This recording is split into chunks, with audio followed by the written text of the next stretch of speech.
For today's video guys, gagawa ako ng chicken arroz caldo. Tamang-tama po ito ngayon sa malamig na panahon. Masarap. Gagawa ko ng simpleng lutuin na chicken arroz caldo.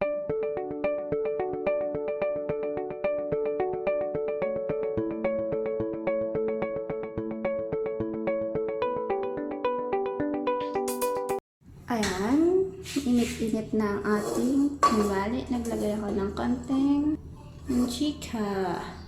So, ilalagay na natin ang ating sibuyas. Then, ilalagay na natin yung ating sibuyas. Tapos hanggang sa medyo brown.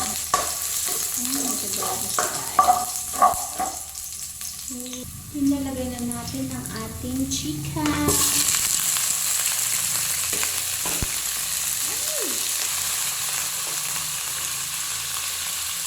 Kailangan mag-brown, medyo brown din ating chicken para masarap.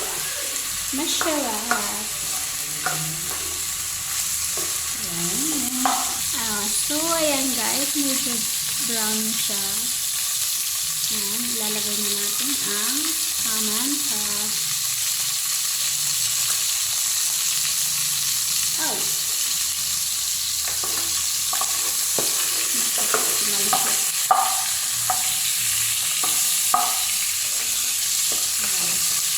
So guys, ang gagamitin kong kanin dito ay yung kanin ng sinain kong kanin.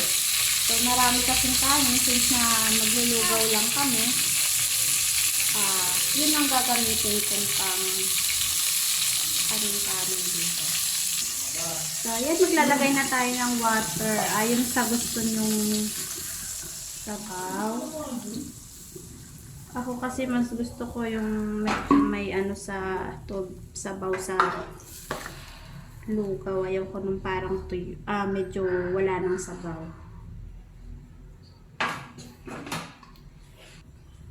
So yan, takpan muna natin at antayin natin kumulo. So ayan, kumukulo na siya guys. Kulo na. Oh, wait. Magalaw ang asa. Ayan, kumukulo na siya. So, lalagay na natin ang ating kanin. Ito yung kanin kanina namin tanghali. So, kanin. Yeah.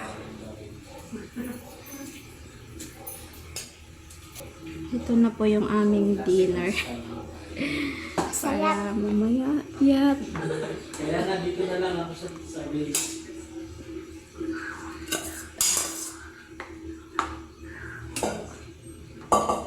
Mamaya guys, saka natin timplahan.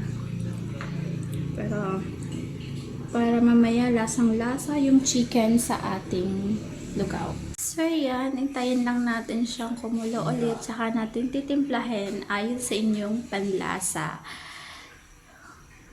So, ito na ang ating ligaw. Medyo natuyuan na. Biglang umiyak ang aking baby. So, dadagdagan natin siya ng water. So, yan. Dadagdagan natin ng water kasi gusto ko medyo maano yung sabaw. So, yan guys. Titimplahan na natin. Maglalagay tayo ng asin. Yan. Salt. Maglalagay tayo ng asin.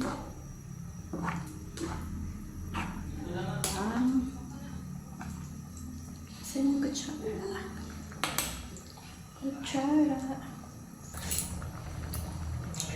Nilalagyan ko lang siya ng konting bleach.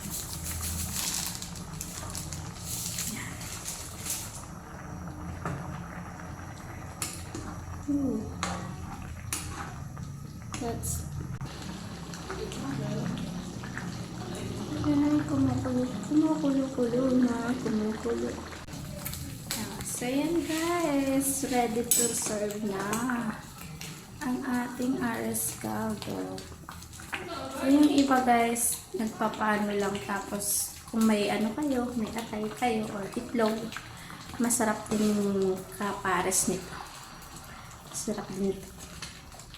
So, ayan. Ready to serve na guys.